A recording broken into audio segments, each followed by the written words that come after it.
नमस्कार दोस्तों, स्वागत है आपका फिर से विक्रम बेताल की एक नई कहानी में। पिंडदान का अधिकारी कौन? हर बार की तरह इस बार भी राजा विक्रमादित्य ने बेताल को अपने कंधे पर लादा और आगे बढ़ने लगे। सफर लंबा था, इसलिए बेताल ने राजा को फिर से एक नई कहानी सुनाई। बेताल कहता है, यह कहानी है विधवा भागवती और उसकी बेटी धनवंती की।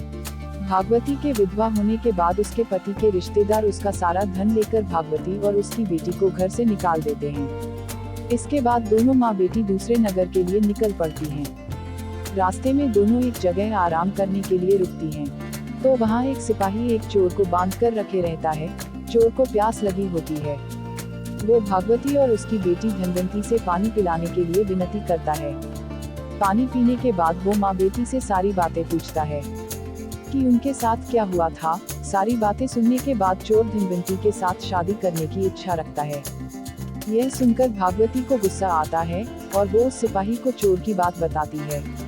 सिपाही भी चोर पर गुस्सा जाहिर करते हुए कहता है कि कुछ दिनों में तुम्हें फांसी लगेगी और तुम शादी करने की बात करते हो। यह सुनकर चोर कहता है, बहुत पाप किए हैं मैंने, अब लगता है कोई तो वो जो मरने के बाद मुझे पानी दे सके। मेरा कोई बच्चा नहीं है, मैं चैन से मर भी नहीं सकता, भूत बनकर भटकूंगा मैं। यह सब सुनने के बाद सिपाही वहां चोर को बांधकर आराम करने चला गया। सिपाही के जाने के बाद चोर भागवती और उसकी बेटी धनवंती को अपने छिपाए धन के बारे में बताने लगा। उसने कहा, अगर आप अपनी बेटी धनवंती की शादी मेरे साथ कर देंगी तो मैं आपको अपने छिपाए धन के बारे में बता दूंगा। मेरे मरने के बाद आप दोनों उस धन के साथ अपनी पूरी जिंदगी आराम से बिता सकेंगी। उसकी बात सुनकर दोनों सोच में पड़ गईं। धनवंती की माँ भागवती ने चोर से पूछा, तुम यह क्यों करना चाहते हो? तो चोर ने कहा, शादी के बाद मेरा जो बच्चा होगा वो मेरे मरने के बाद पिंडदान करेगा, जिससे मुझे मुक्ति मिल जाएगी और मैं भूत नहीं बनूंगा। ये सब सुनने के बाद भागवती अपनी बेटी की शादी चोर से कराने के लिए तैयार हो जाती है। दोनों की शादी होती है और जल्द ही दोनों को एक बच्चा भी होता है। कुछ दिनों बाद चोर को फांसी लगा दी जाती है। भागवती और धनवंती काफी दुखी होते हैं। कुछ दिनों बाद भागवती को चोर की बात याद आती है कि एक गुफा में मूर्ति के सामने की जमीन के नीचे उसने खजाना छिपा कर रखा था। दोनों माँ बेटी वहां जाकर देखते हैं और जमीन खोदने लगते हैं। फिर उन्हें वहां सोना चांदी और पैसे मिलते हैं। धनवंती फिर भी दुखी रहती है और कहती है, अगर पैसे नहीं मिलते लेकिन वो जिंदा रहते तो मुझे सब कुछ मिल जाता। भागवती बेटी को समझाते हुए बोलती है कि अगर पैसा है तो सारी खुशी मिल जाएगी। उसके बाद दोनों माँ बेटी एक नए शहर जाकर खुशी खुशी अपनी जिंदगी बिताने लगते हैं। कुछ समय बाद भागवती की सहेलियां धनवंती की शादी कराने को लेकर पूछने लगती हैं। भागवती कहती है, मुझे अपनी बेटी की शादी तो करवानी है, लेकिन लड़का ऐसा होना चाहिए जो घर जमाई बनकर रहे।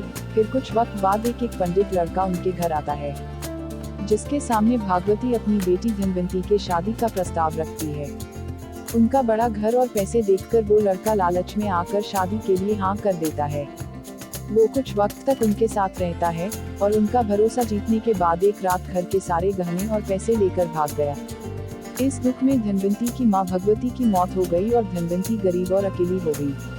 उसके बाद वो उस शहर से अपने बच्चे के साथ दूसरे शहर निकल पड़ी। समय बीतता गया और धनवंती किसी तरह अपना गुजारा करने लगी।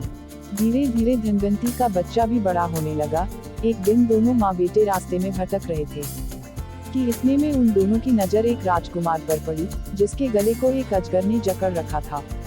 धनवंती के बेटे ने उस अजगर को काफी मुश्किलों के बाद राजकुमार के गले से निकाला, लेकिन अफसोस तब तक राजकुमार की मौत हो गई थी।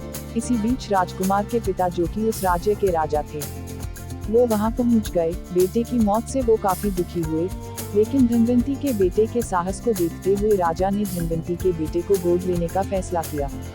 धनवंती और उसका बेटा महाराज के यहाँ रहने लगे। धनवंती का बेटा देखते ही देखते राजमहल और राजा के सारे कार्यों को सीख गया और राजा के बेटे की जगह ले ली।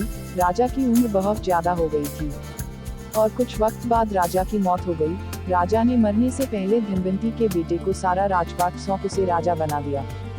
उसके बाद धनवंती ने अपने बेटे से कहा कि पिता की मौत के बाद बेटे को पिता की आत्मा की शांति के लिए श्राद्ध और पिंडदान करना होता है। यह बात सुन उसका बेटा अपनी मां धनवंती के साथ पिंडदान करने निकल पड़ा।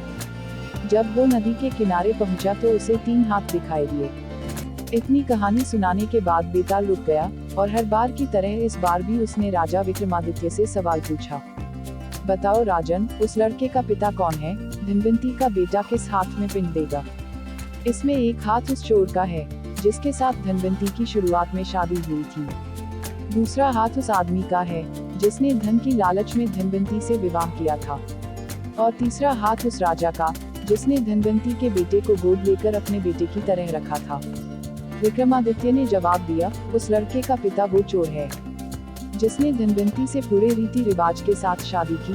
दूसरे व्यक्ति ने लालच में धनवंती से शादी की थी और राजा ने बस अपना काम किया था। चोर ही धनवंती का असली पति और उसके बेटे का पिता है, क्योंकि उसने धनवंती के लिए बिना किसी स्वार्थ के मरने से पहले धन छोड़ा ताकि वो खुशी से आराम की जिंदगी बिता सके।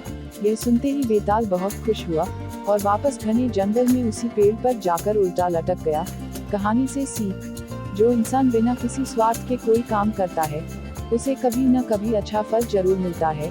उम्मीद करता हूँ दोस्तों विक्रम बेताल की यह कहानी आपको पसंद आई हो। मिलते हैं और एक ऐसे ही मजेदार कहानी के साथ। तब तक के लिए जय हिंद, जय भारत, वंदे मातरम।